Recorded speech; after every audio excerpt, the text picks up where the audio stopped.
بسم اللہ الرحمن الرحیم۔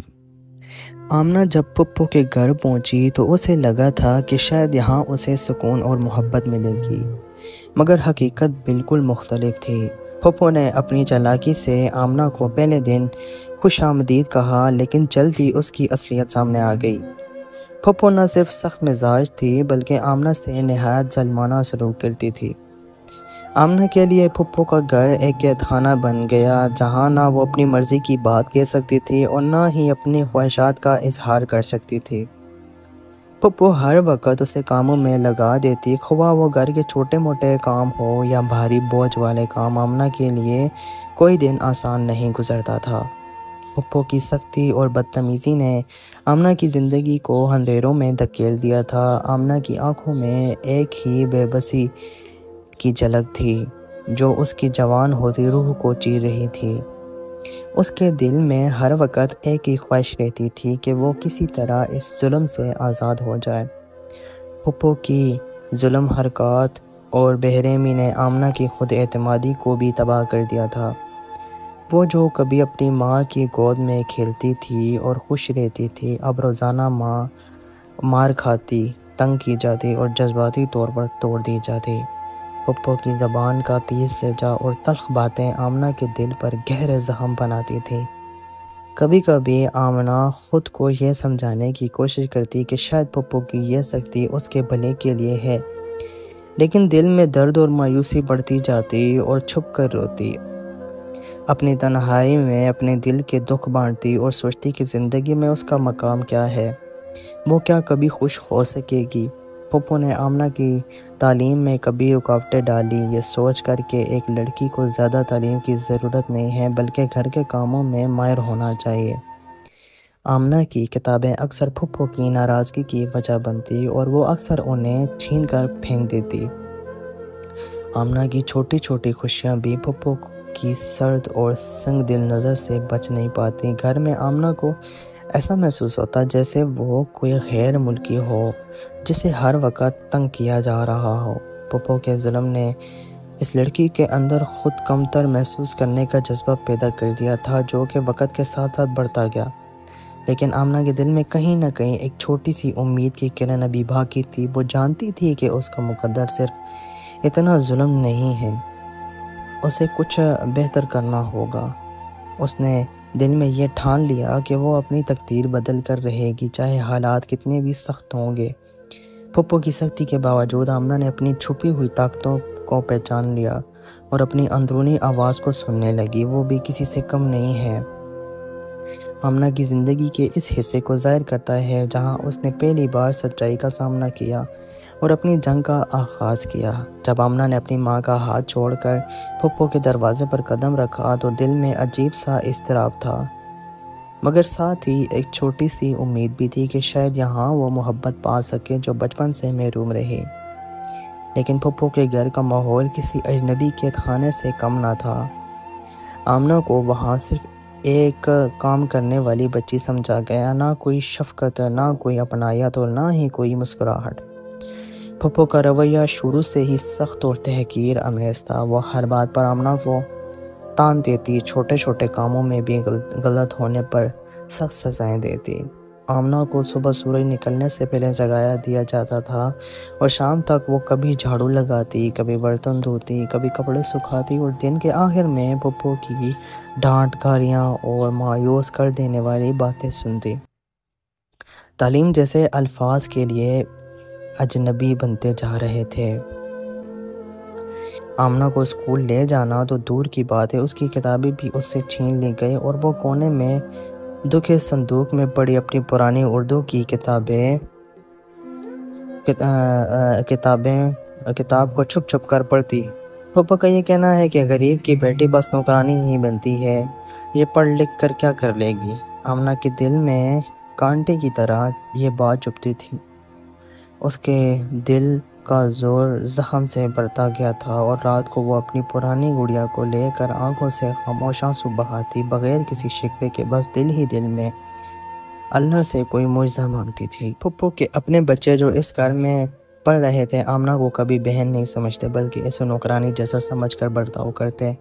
جب مہمان آتے تو آمنہ کو باورچی خانے میں بند کر دیا جاتا تاکہ کسی کو پتہ نہ چلے کہ اس گھر میں ایک یتیم بچی بھی رہتے ہیں۔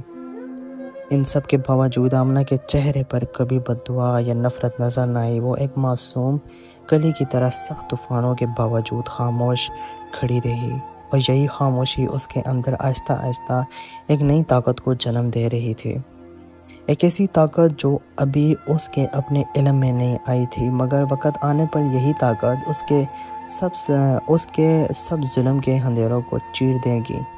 ابھی وہ وقت نہیں آیا تھا، لیکن آمنہ کے دل میں ایک چراغ ضرور جل اٹھا تھا۔ آمنہ کی زندگی میں دن رات موسم سب ایک جیسے تھے، نہ خوشی کا کوئی رنگ، نہ کسی ہنسی کی آواز۔ لیکن جب انسان بہت سہ لیتا ہے تو ایک دن اس کے اندر بغاوت جنم لیتی ہے، بالکل خاموش لیکن طاقتور۔ آمنہ کے ساتھ بھی کچھ ایسا ہی ہونے لگا تھا۔ وہ اب اپنے اندر پھپھو کی ہر بات کے خلاف ایک چپ چاپ جنگ لڑنے لگی تھی۔ وہ کام تو کرتی تھی، مگر اندر سے فیصلہ کر چکے تھے کہ وہ خود کو ختم نہیں ہونے دے گی۔ اس نے چھپ کر پڑھنا شروع کیا۔ پھپھو کے کمرے سے باہر نکلتے ہی آمنہ فوراً اپنی چھوٹی سی اردو کی کتاب نکالتی، کبھی گرتی کبھی روتی، لیکن پڑھتی ضرور۔ وہ ہر دن کچھ نہ کچھ نیا سیکھنے لگتی۔ گاؤں کے محلے میں ایک بڑی بہن جیسی لڑکی رابعہ تھی جو آمنہ سے ہمدردی رکھتی تھی۔ رابعہ کبھی کبھی آمنہ کو اپنے گھر بلاتی اور آمنہ وہاں سے پرانی کاپیاں، پین اور پینسل لے آتی۔ آمنہ کا یہ نیا سفر، یہ چھوٹا سا تعلیمی انقلاب صرف اس کے لیے نہیں، اس کی روح کے لیے تھا، کیونکہ علم ہی وہی روشنی تھی جس نے آمنہ کے اندر نئی امیدیں جگائی۔ ایک دن پھپھو نے آمنہ کو رابعہ کے ساتھ دیکھ لیا۔ وہ آگ بگولا ہو گئی اور آمنہ کو سب کے سامنے مارا اور کہا، تم نوکر ہو، نوکرانیوں کو کتاب نہیں دی جاتی۔ مگر اس دن آمنہ کی آنکھوں میں ایک نئی روشنی تھی۔ وہ درد سے نہیں ڈری، اس کے آنسو غصے سے نہیں بہے، وہ اندر سے کچھ اور بن چکی تھی۔ رات کو اس نے رابعہ کو خط لکھا، میں پڑھنا چاہتی ہوں مگر راستہ دکھاؤ۔ رابعہ نے اس کے لیے محلے کی ایک چھوٹی سی فلاحی ٹیوشن سینٹر کا بندوبست کیا جو صرف لڑکیوں کے لیے تھا۔ آمنہ نے وہاں جانا شروع کر دیا، چھپ کر خاموشی سے۔ وہ صبح سب کے جاگنے سے پہلے جا کر وہاں آدھے گھنٹے پڑھتی اور واپس آ کر کام میں لگ جاتی۔ کسی کو کچھ خبر نہ تھی، لیکن آمنہ اب صرف نوکرانی نہیں تھی، وہ اب خواب دیکھنے لگی تھی۔ وہ اب خود سے وعدے کرنے لگی تھی، اور ان وعدوں میں سب سے بڑا وعدہ یہ تھا کہ میں ایک دن اس گھر سے اپنے پیروں پر جاؤں گی، ایسے کہ کوئی مجھے روک ہی نہ سکے۔ دن گزرتے گئے اور آمنہ کا چھپ چھپ کر سیکھنے کا سفر جاری رہا۔ وہ ہر دن کچھ نیا پڑھتی، لکھتی اور پھر اپنی چھوٹی سی ڈائری میں خوابوں کی فہرست بناتی۔ اس کی سب سے بڑی خواہش یہ تھی وہ ایک دن اتنی قابل ہو جائے کہ خود اپنے پیروں پر کھڑی ہو سکے، کسی کی محتاج نہ رہے۔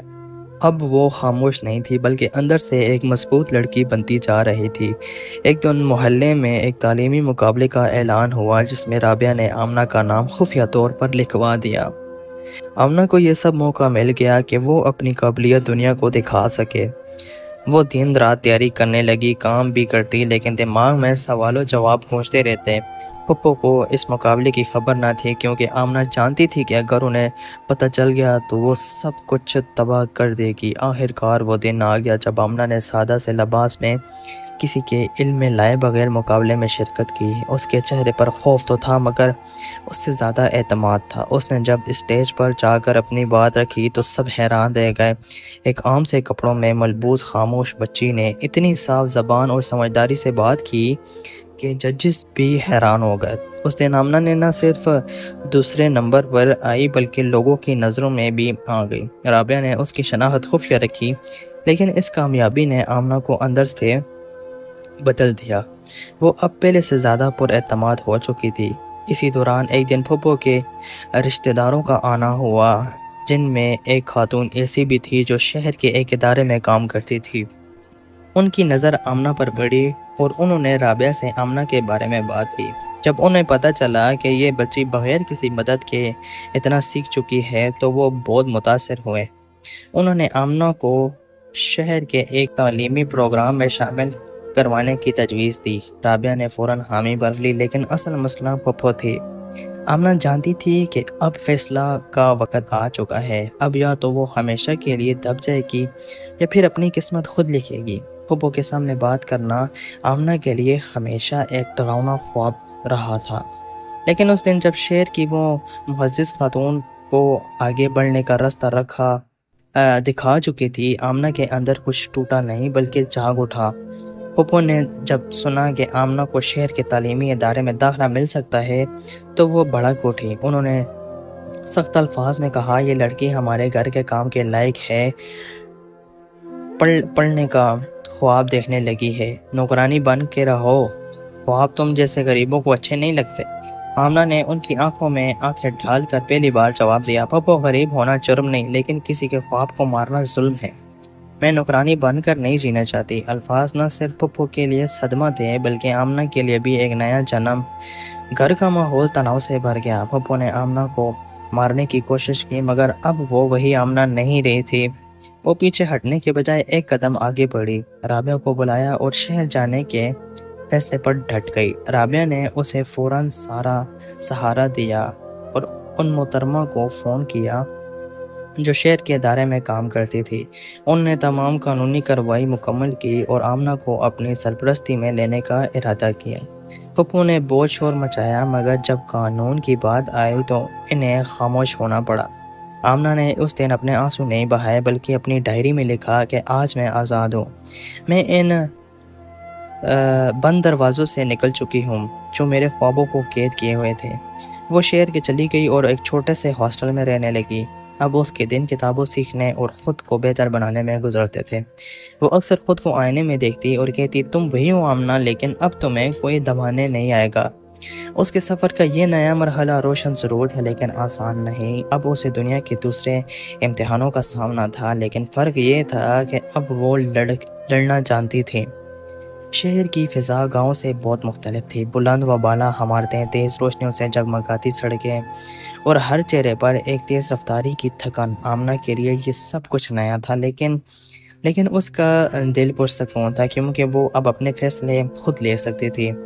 ہاسٹل کا کمرہ چھوٹا تھا مگر آزادی کا احساس بہت بڑا۔ روز صبح وہ چھوٹے بیگ میں کتابیں ڈالتی اور شہر کے تعلیمی ادارے کی جانب روانہ ہو جاتی۔ یہاں سب کچھ اپنی محنت سے حاصل کرنا تھا، نہ کوئی جاننے والا، نہ کوئی سہارا، صرف آمنہ اور اس کا حوصلہ۔ ابتدا میں زبان، انداز گفتگو، یہاں کے لباس بھی اس کے لیے مسئلے بنے، لیکن وہ ہر روز سیکھتی گئی اور وہ خود سے وعدہ کر چکی تھی کہ جو وقت ضائع ہو چکا ہے اب اس کی تلافی کرنا ہے۔ ادارے کے ایک استاد جنہیں سب مس زینب کہتے تھے، آمنہ کی ذہانت اور خاموشی سے بہت متاثر ہوئے۔ انہوں نے آمنہ کو قریب بلایا اور اس کی مدد کرنی شروع کر دی۔ آمنہ اب نہ صرف پڑھائی میں آگے بلکہ اسکول کے مختلف سیمینارز میں بولنے لگی۔ پہلی بار وہ جس نے بچپن ڈرا اور مار گزرا اب سینکڑوں لوگوں کے سامنے کھڑے ہو کر حوصلے کی باتیں کرتی۔ اس کی کہانی آہستہ آہستہ ادارے میں پھیلنے لگی اور آمنہ دوسروں کے لیے ایک مثال بنتی گئی۔ شہر میں رہتے ہوئے اس نے کبھی پیچھے مڑ کر نہیں دیکھا پھر۔ لیکن رات کے خاموش لمحوں میں جب آمنہ ہاسٹل کے کمرے کی کھڑکی سے آسمان کو دیکھتی تو اسے اپنی ماں رابعہ اور وہ پرانی گڑیاں یاد آتی جو گاؤں کے کمرے میں کہیں رکھ دی گئی تھی۔ اب اس کا ایک نیا خواب تھا۔ وہ ایک ایسا ادارہ بنانا چاہتی تھی جہاں ان لڑکیوں کو تعلیم دی جائے جنہیں معاشرہ صرف نوکرانی یا بوجھ سمجھتا ہے۔ آمنہ جان چکی تھی کہ سب سے بڑا بدلہ ترقی ہے اور سب سے بڑی طاقت علم۔ اس کی آنکھوں میں ایک نئی چمک تھی۔ یہ چمک اس ظلم کی آنکھ سے نہیں نکلی تھی بلکہ ان خوابوں کی روشنی تھی جو کبھی پھپھو کے اندھیرے گھر میں دفن ہونے والے تھے مگر اب نئی نسلوں کے لیے چراغ بننے والے تھے۔ وقت نے آمنہ کے زخموں کو مٹایا نہیں لیکن ان پر مرہم ضرور رکھ دیا تھا۔ اب وہ اس مقام پر تھی جہاں لوگ اس سے مشورہ لیتے، اس کی کہانی سنتے اور اسے ایک رول ماڈل مانتے۔ شہر کے ایک بڑے تعلیمی ادارے سے تعلیم مکمل کرنے کے بعد آمنہ نے وہ فیصلہ کیا جو اکثر لوگ خوابوں میں بھی نہیں کرتے۔ اس نے گاؤں واپس جانے کا سوچا، اسی گاؤں میں جہاں اس کی چیخیں دبائی گئی تھی، جہاں اس پر ظلم ہوا تھا، جہاں اس کا بچپن قید تھا۔ لیکن وہ اب وہ آمنہ نہیں رہی تھی جو ڈر سے آنکھیں جھکا لیتی تھی۔ اس نے رابعہ کے ساتھ رابطہ کیا اور بتایا کہ وہ گاؤں آ رہی ہے، لیکن اس بار وہ کچھ دینے کے لیے آ رہی ہے، مانگنے کے لیے نہیں۔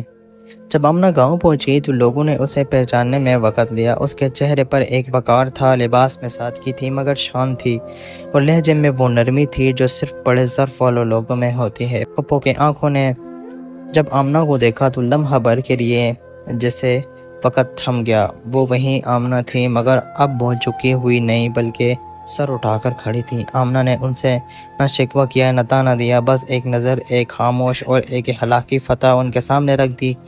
گاؤں میں اس نے ایک چھوٹا سا تعلیمی مرکز قائم کیا جہاں لڑکیوں کو مفت تعلیم دی جاتے ہیں۔ رابعہ اس کام میں اس کا دایاں ہاتھ بنی۔ آمنہ کا خواب تھا کہ وہ ہر اس بچی کو تعلیم دے جو معاشرے کے ظلم کا شکار ہے، تاکہ کوئی اور آمنہ اپنی عزت نفس، تعلیم اور زندگی کا حق نہ کھو بیٹھے۔ پھپھو جو کبھی ظلم کی علامت تھی، اب خاموشی سے آمنہ کے مرکز سے باہر گزرتی تھی اور دنیا کی نظر سے بچ کر اس لڑکی کو دیکھتی تھی۔